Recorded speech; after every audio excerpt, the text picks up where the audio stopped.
Hello, everyone. Welcome to the Field Engineer channel.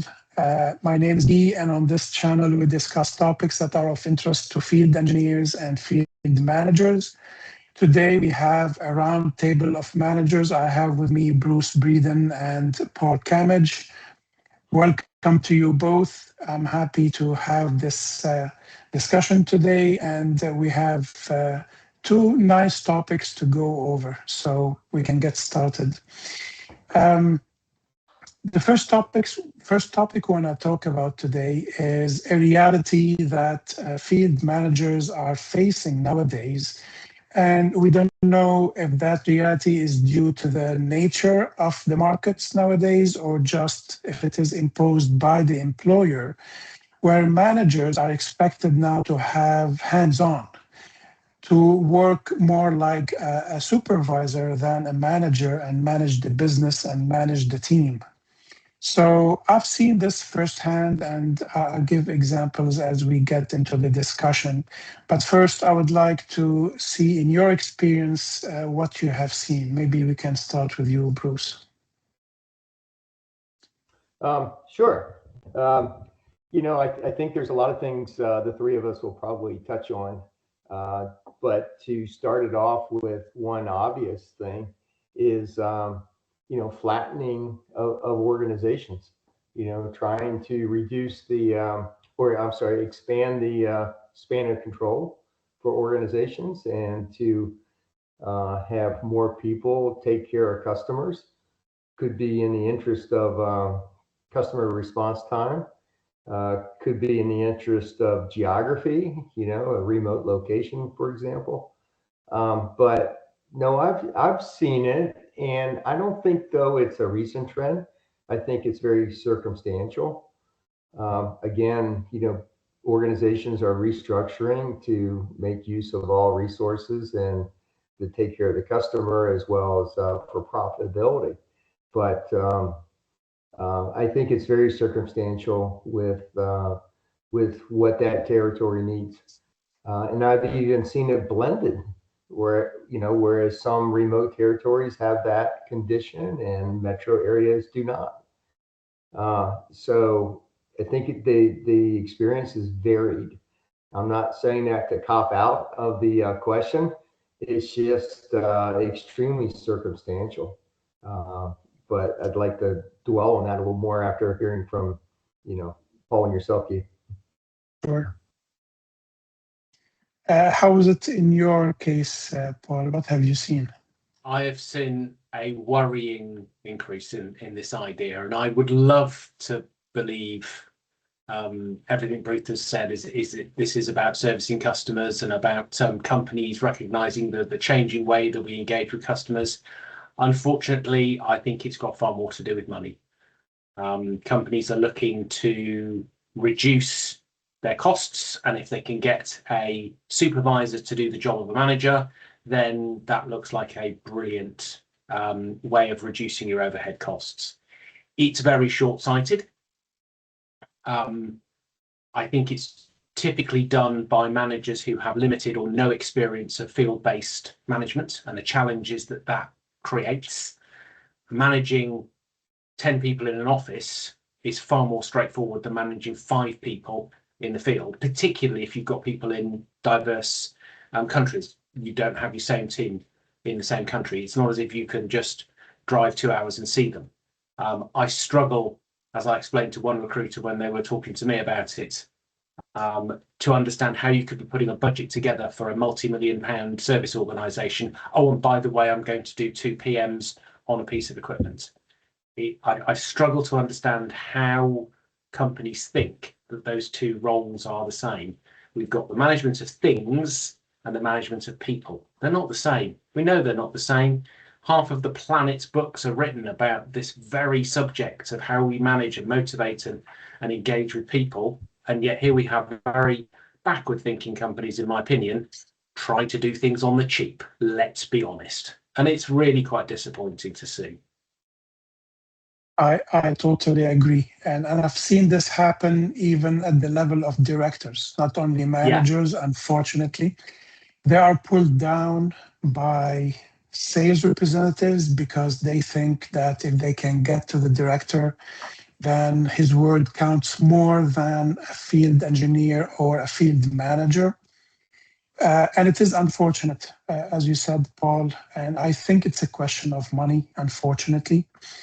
Now, at the same time, I've seen it reversed, where, let's say, a field engineer is promoted to a management position, but the field engineer is so comfortable in his area, in his world of technology, that he feels better having the hands-on, working with the team versus stepping out a little bit to have the 360 degree of his business and manage his business.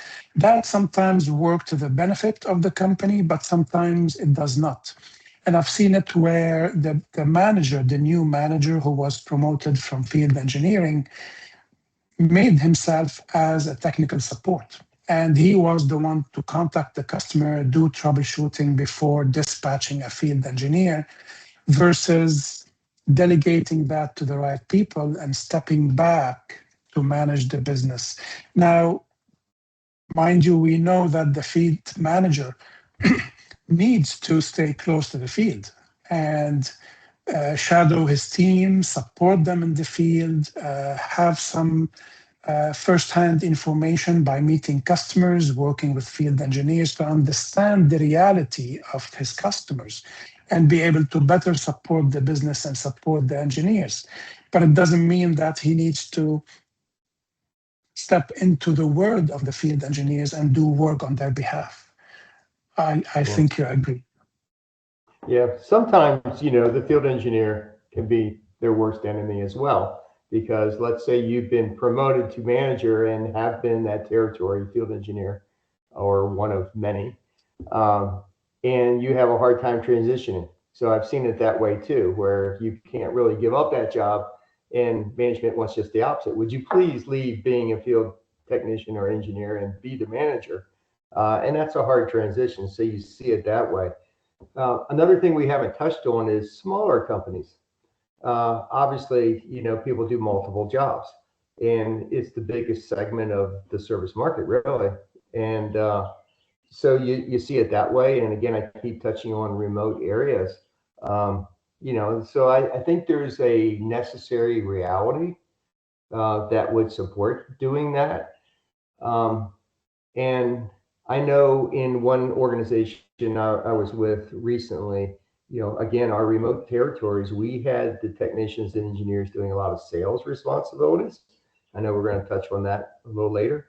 But, from a quoting standpoint, from a project management standpoint, again, I think from a hybrid stretch, as long as it's designed and the company supports it, I think there's a role for it. Or maybe it's even a different title, right? Could be, team leader, could be, project manager. Those stepping stones are very helpful as a learning curve also. So as much as we have this disdain for, going on the cheap and things like that, again, I think the circumstances really drive some of the conditions, but it has to be well thought out in a 360 view of it, not just, oh, we're going to do this to save cost, And one thing we haven't touched on, and it probably varies greatly by country, is the law, the labor law. Are you paid hourly? Are you paid on a salary? And can you work with your hands as install and maintenance type of role and not be compensated for overtime? All those things have to play a part in those decisions. So it is pretty widely complicated as people do it, but I agree with you too that it's probably mostly based on, as I say politely, flattening the organization, which also means, hey, let's save some money here, right?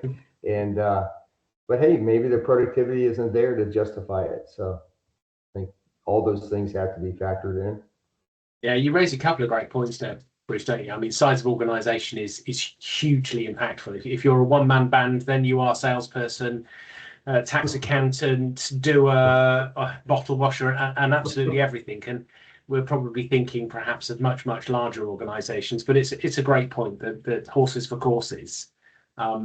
You also raised the really important item about us being our own worst enemies, in that many field engineers, when they want to transition into management. I used to blame Michael J. Fox and the film Secret of My Success. The only trouble is that the vast majority of younger people now would struggle to know who Michael J. Fox was. So I'm going to need another analogy.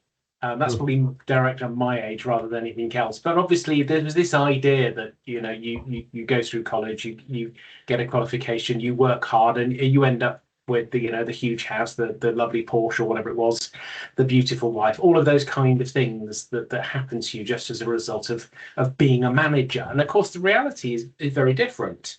And I frequently do a lot of coaching with engineers that say, I want to be a manager. You say, why? Particularly for the SMEs, the small companies who are paying hourly and they get overtime, saying, you do know if you become a manager, you're going to get paid less. Now, it's only when you go into the big corporates where you tend to have salaried employees across the board, so your engineers are salaried, they can't get overtime, then suddenly managers are paid more than the people that work in the organization. So first of all, money, it may not be quite as good as you thought. And secondly, are you going to enjoy putting your toolbox away? I was really lucky when I was at that point in my career, my boss turned around and says, if I see you with a screwdriver in your hand, I'm going to sack you. And that was a really great piece of feedback I got from him. And I thank him for it to this day, because it made me make a decision. Do I want to hold the screwdriver, or do I want to hold the pen and the computer? Do I want to manage people or things? And it's understandable that we as human beings lean towards stuff that we understand. If we've been a great engineer, then fixing stuff is probably something we can do. People are messy. We don't do what we're supposed to do when we're supposed to do it. You don't do the same thing time and time again. I'm now thinking of Ian Malcolm in Jurassic Park and chaos theory. We are the ultimate chaos. But to be honest, that's what a lot of us find the most interesting and rewarding, is the fact that chaos sometimes plays off and we go those wow moments that you punch the air. I'm British, so we don't do that.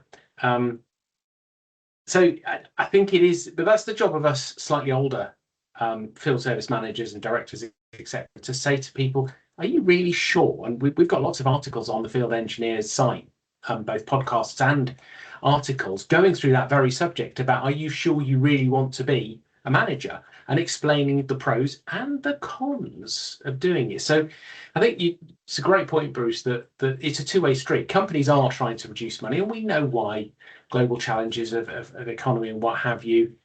But equally, we as individuals have to say, are we sure we're not asking for, can I keep my toolbox as well as? I gotta tell you guys, there's a funny story I went through decades ago. I was a field engineer, and I had a really good customer I was very close with, and I had just been promoted to district service manager. And I went to my customer, Dr. Such and Such. I said, hey, Dr. Such and Such, great news. I've been promoted to district service manager. And he shook his head and he said, oh, what a terrible path. He said, it must be so much more fulfilling to fix instrumentation than it is people. I've never forgotten that. But like you say, you can punch the air, right, when you help people and you solve problems and things like that. So there's truism in both paths, right? Depends on which one. And most of us, if not all of us, come from the background of field engineering, and it's easy for us to roll up our sleeves and work with our teams and help when necessary. And somehow it can be expected, but it doesn't mean that we are doing that daily. And if we look at it from the customer's perspective also, customers are expecting a manager who is able to make decisions and support his team for a better outcome for the customer.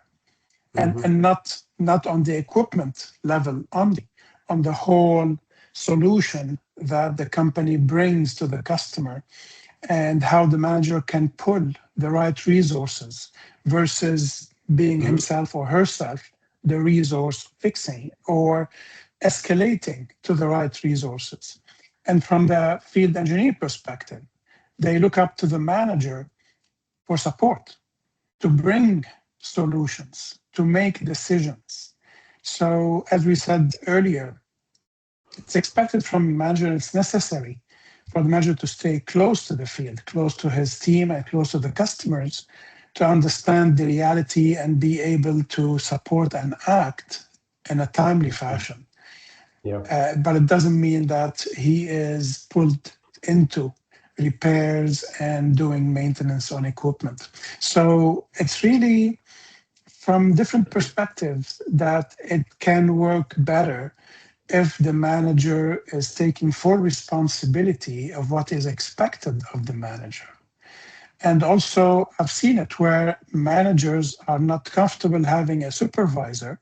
They want to be the ones working all the way through the levels of their organization simply because they are micromanagement managers. And they want to be involved in each and every aspect of the business every day in the field versus delegating, empowering, and supporting the people in their own roles and helping them with their responsibilities. And that's the role of the manager between the team and upper management and how they can really make a difference for the team and for the customer. So I think we've seen it all for different reasons. It is out there. But as you said earlier, Bruce, also it depends on the organization. What is their philosophy? What is their strategy for their business? We talk about mission, we talk about vision and all that good stuff, but on the ground, really, what is happening? What is the company doing and how is the company supporting the market, growing the market and supporting their people? Yeah, the factors are so broad, really. You could have an organization, probably large, but it could have, I mean, I recall two I worked for in my career that had 12 major, distinctly different product lines that field engineers were assigned to within a territory. And so obviously a manager couldn't go work on, no field engineer can work on more than two product lines, actually, so, that would play a role. There was, in full admittance, I must say, in a mid-sized company I worked with, we applied field managers for another purpose that we haven't touched on, and that was market growth. That the span of control was maybe 1 to 2 other technicians for that person at that time. But we called them a manager because we wanted them to go grow that market, which was both a sales and a service management, service training, exercise. And the idea was to make it 7 to 8 in a couple of years. So it was a management type of role to go sell service contracts, acquire new customers, put some process together, work on inventory stocking, things like that. They still carried a screwdriver, let's say, for a while until they could get that span of control up and get that market. So that was a distinct application. But again, as the three of us seem to agree, that was a very purposeful rollout, right? With a clear intention, and everyone was on the up and up on what we were doing. Whereas in our metro areas, we had traditional, regional service management that did not, carry the tool bag, if you will. It's interesting, isn't it? We said that whether we believe it's positive or negative, the companies are looking to have a better customer response. One wonders what the customer would think if you walk into the contract review meeting with board level, C-suite level, and somebody says, "Oh, hang on a second, didn't I just see you on your hands and knees fixing the product? And you're still wearing, instead of perhaps a nice logoed polo shirt, you're wearing a dirty shirt and you've got rubbish all over your trousers." I mean, I come from an age where when I started, if as a manager you went into a meeting with a customer without a tie on, you were considered underdressed and you would have been negatively perceived as a result of that. Now, we're not there now, but equally, I'm not sure what will the customer think if the person that walks through the door has got glue all over their trousers, as many of my engineers have, and a t-shirt that is stained because of the work that they do, because they get involved in some quite dirty water or what have you. If you rocked up to see the head of procurement of a large company, what would they think? Now, in certain cultures, they think that's brilliant. I'm getting to speak to the person that actually does the job. But in others, particularly in Europe and in the US, Canada, Australia, that would be perceived as being disrespectful. Well, you've just sent the engineer. Why haven't I got a manager? I mean, Japan, you might find that it's even more disrespectful. You're disrespecting us because you have not sent an important person. In the Arab world, my goodness, that could be really detrimental to you. I wonder how other companies, when they're making these decisions, have taken that into consideration. It's an interesting point. I think it's short-sighted because they're failing to see the value of that. The regional, particularly regional service managers, those ones that middle management layer that controls a group of engineers in a region, they are the glue in companies that make things happen. Anything that goes wrong, anything that potentially can go wrong, I will almost put money on the fact that a regional service manager can solve it quickly and often can head off major issues for an organization or a team as a result of some quick action and a very deft phone call. You get the right person in those roles and you give them the flexibility, the bandwidth to be able to do it, and the empowerment, my goodness me, you're going to have a recipe for a seriously successful organization. Right. And empowerment is a key word here. And this is where roles and responsibilities get mixed up when they are not well defined, and then you don't know who's doing what in the organization. Is my manager now a technical specialist and he's coming to fix the instrument for me as a field engineer? Or is he the manager whom I can rely on to speak with my customer and talk at the level of the customer outside the realm of the equipment and provide the support? And customers are smart. As you mentioned earlier, Paul, I mean, they are in touch with reality so much, and they can guess what's happening inside an organization simply by seeing who's in front of them and what that person is supposed to do. I was a customer for a couple of years, and having worked with organizations on the other side, being a customer, I could expect the next steps, or I could potentially wish for the next steps that the organization is not taking. And when I wanted to speak with a manager, I needed a manager, someone who makes a decision beyond really fixing the equipment, someone who can escalate properly, someone who can go talk to the C-level or even directors and VPs and bring solution to my site other than really fixing the equipment. So that's why I brought up the point of the customers earlier, because it's kind of a three-way environment. You have the field engineer who has the hands-on and knows the reality every minute of every day at the customer site. You have the customer who has their own priorities and who want the uptime of the equipment to be, the highest. And you have the manager. And between the three of them, this is where the magic happens if every person knows what their responsibility is and they do it perfectly. So they play their role. And that goes back again to the support of the organization for the field engineer and the field manager if it is properly set. And this is where maybe we can take a segue into another topic where cross-functional collaboration happens, because if there is a gap in the field service organization, guess who's going to fill it? And that guess who's going to potentially step in and take the reins and try to guide the organization, right? And this is where the the service organization, and this is a topic that was treated at a roundtable recently, where field engineers can feel undervalued. And that's one of the reasons also is the manager is not playing his or her role to show the value of the service organization and the field engineers. So if we were to talk a little bit about cross-functional collaboration from that perspective, where everybody needs to play their role properly and take their responsibility seriously, how is it for you? What have you seen?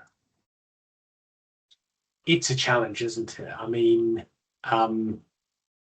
the old phrase, sales gets the customer, service keeps them, often misses the friction that is sometimes between a sales organization promising the earth and a service organization desperately trying to keep up, often without the right resources, without the right information. So you end up with a different phrase, which is, sales sells the dream, service deals with the nightmare. And there's an element of truth in both sides of that story. Successful organizations will have seamless communication and engagement and alignment. Many of them will revert to things like RACEs and deep processes and stuff like that. They have their place.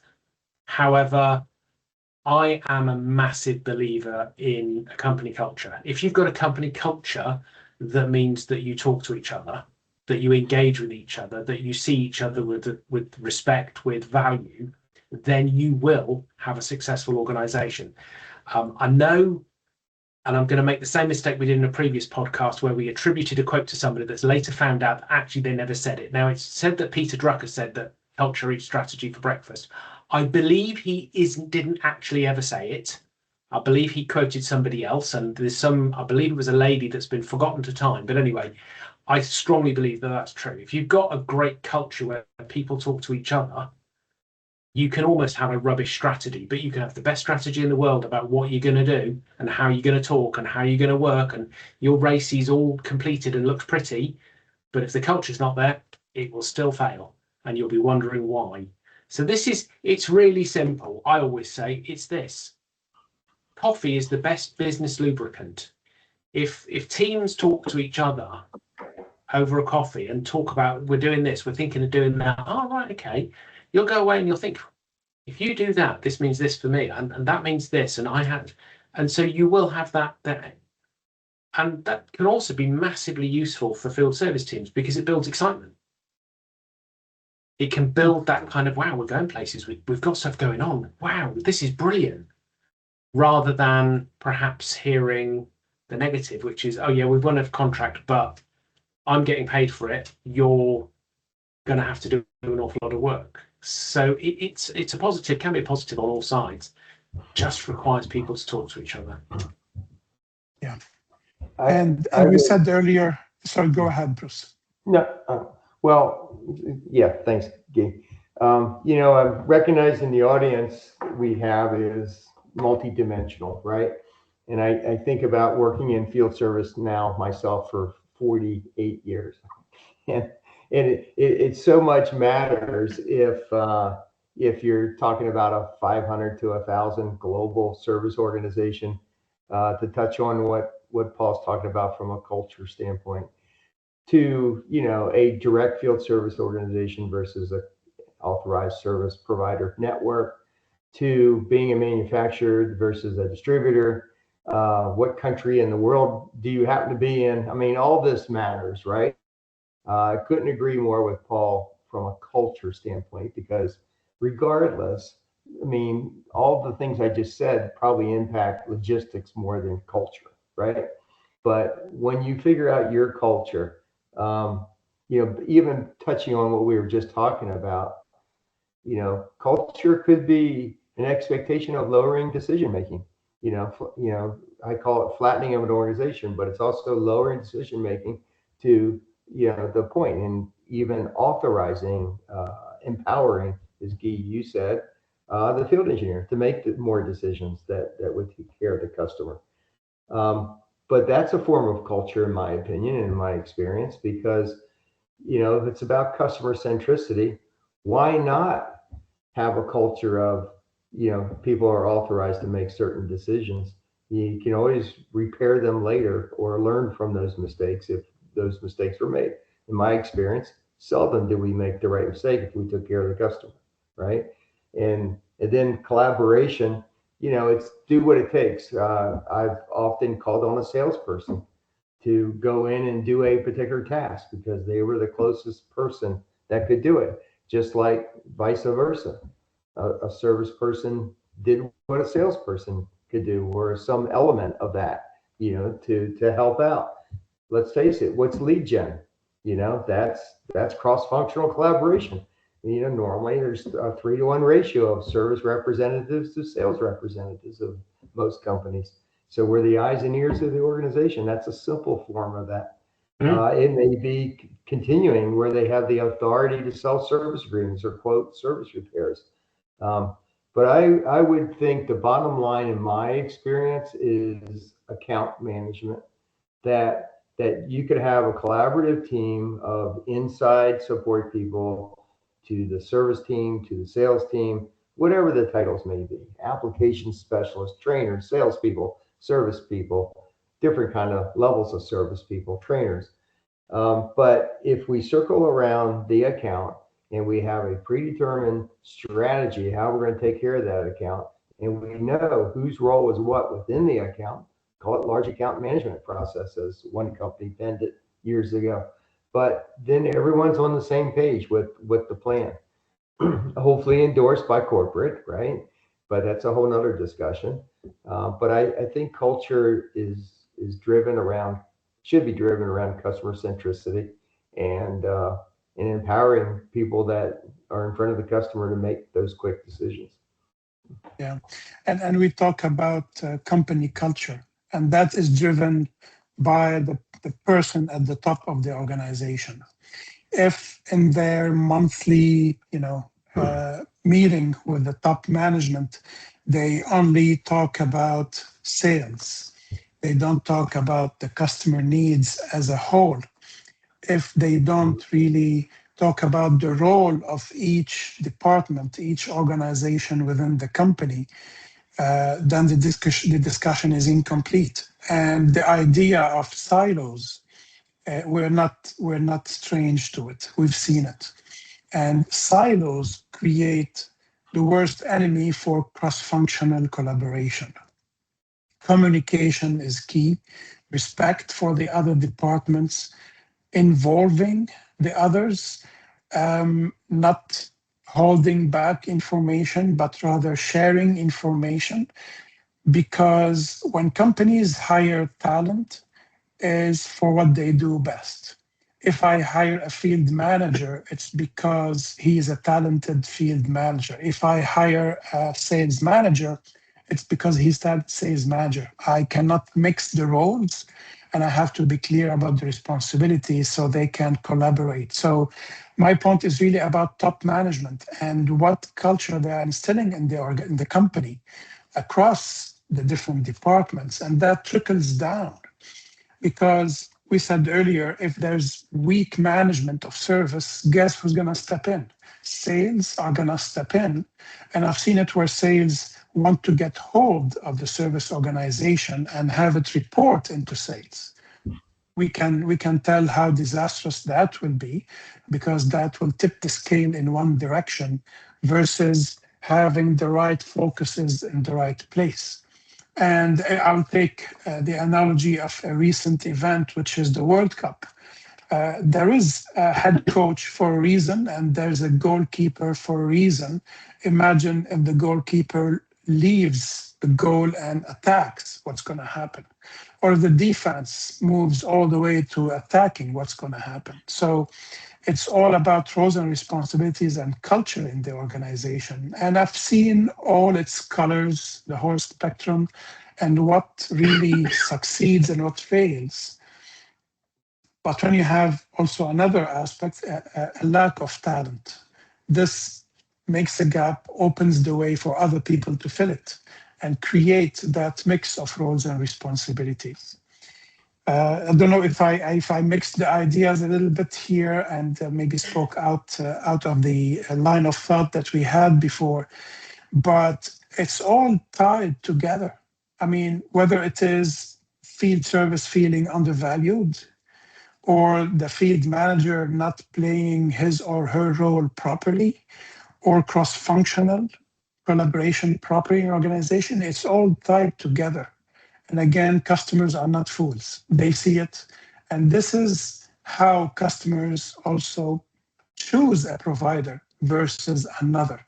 It's not only about the equipment they are buying, it's really the company that is behind the equipment that they choose. Just like when you buy a car, you buy a certain brand because you know that the brand is properly represented and supported, and you will have peace of mind when you drive that car.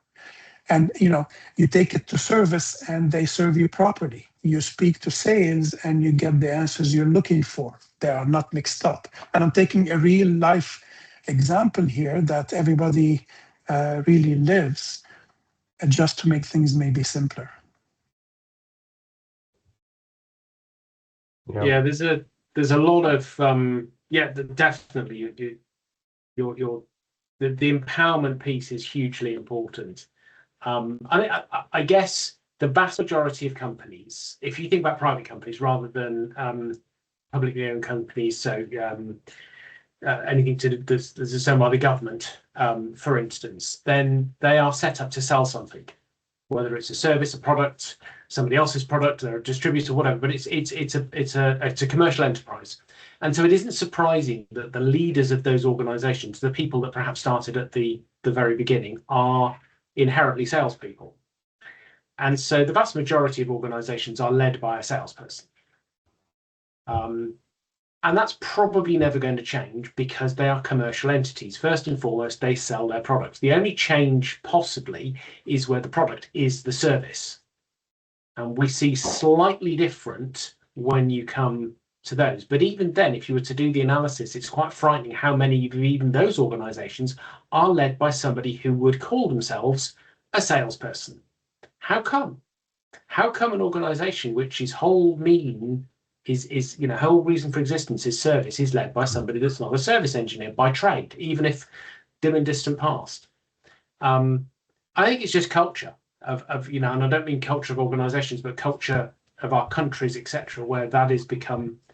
I frequently use the example of the Royal Air Force here in the UK, the world's oldest military air service. For the first time in its over 100-year history, it was led by an engineer. In fact, it was the first time it was led by somebody that wasn't a pilot. Now, does anyone really think that managing a huge military organisation is something only a pilot could do? No, it's ridiculous. In fact, arguably, as you said, Bruce, logistics is what is most organisations succeed or fail on logistics rather than anything else, and military, that is even more so. So it's interesting that we gravitate towards that, and I wonder whether that's sometimes because they're the ones that are best at selling the vision. And so you're right, Guy, that a huge amount of it is our responsibility is to sell the vision. Why does service matter? Why should service be at the top table? Why should we have a voice? And that's something that we have to reflect on ourselves. And if I'm honest, stop blaming other people for the fact that we're not doing it very well and start blaming ourselves and recognizing that it's not our teams that need development here. We're the ones that need developing here. And I had a great conversation at an event earlier this year in Birmingham with a group about that. And we're talking about all sorts of things, but this topic, it was a 2-day event and we really kept coming back to it in breaks. There was a small group of us talking about it. And I'd love to get those people together and talk about it more. But we've got the job of managing upwards. Why do we matter? Why should we be taken seriously? But also managing downwards to tell people, this is why the organisation is doing these things. This is why. This is why. How do you fit in? Again, another terrible analogy of something that never happened. We all want our organisations to be like that story of Kennedy walking through the Space Centre in the mid-60s and meets the guy sweeping the floor and says, "Hey, I'm the president. What do you do?" And he says, "Mr. President, I'm putting a man on the moon." And this guy clearly, and it's a rubbish story, it never happened, the suggestion is, but this guy was sweeping the floor, felt that he was as important as the lead engineers who were making the Saturn V rocket, because actually he was as important, because keep the floors clean, the things happen. So everybody is a cog in a machine. If we can do that, our jobs as managers and leaders is to help understand the company strategy, why we're doing these things. And if we don't know, we have got to be better at asking, where do we fit into that? How do we fit into that? Why do I matter? We need to manage that upwards. And that will, I believe, get that respect we deserve, because people who perhaps have no idea about what we do will go, really? Oh, that's interesting. I didn't know that. Just to touch on the salesperson in leadership roles, it's so true. And I feel strongly that the reason so is because they're great communicators. They solve problems. They help others with their quest for discovery or problem solving, whatever it may be. And they can communicate up and down and crossways, and they can relate to a lot of different people. That's what a professional person does, right? And they do that very well. And when you go to these conferences, the observation I take is, unfortunately, a lot of the technical people are not leading the organization. It could be someone brought in, even from university level to project management type roles to lead a service organization, because they have those soft skills. And I think we need to challenge ourselves with professional development, not just in business management, but in communication and leadership, and the rare engineer story, like you were saying, Paul, that leads the RAF in the years gone by, or pilot, they're great stories, right? They've made that transition, and it's possible. I've seen it and I admire it, and people do it a lot, but we need to keep that quest, because it's not natural for a technical discipline to also have that. But the ones that do, look at Steve Jobs, for example. Yeah, absolutely. So anyhow, I think that's a challenge the organization needs to take. And it goes back to the first conversation we had, talking about, do you want to be a technician, engineer, or do you want to be, a manager? And what's that really like? And as you evolve from line management to organization leadership, right? It's about a lot of functions. There's a lot of things happening in a service organization, from inventory to fleet to safety to training and marketing, as well as what we know that occurs in the field. How do you know those functions to be able to lead that organization, as well as with the soft skills? Right.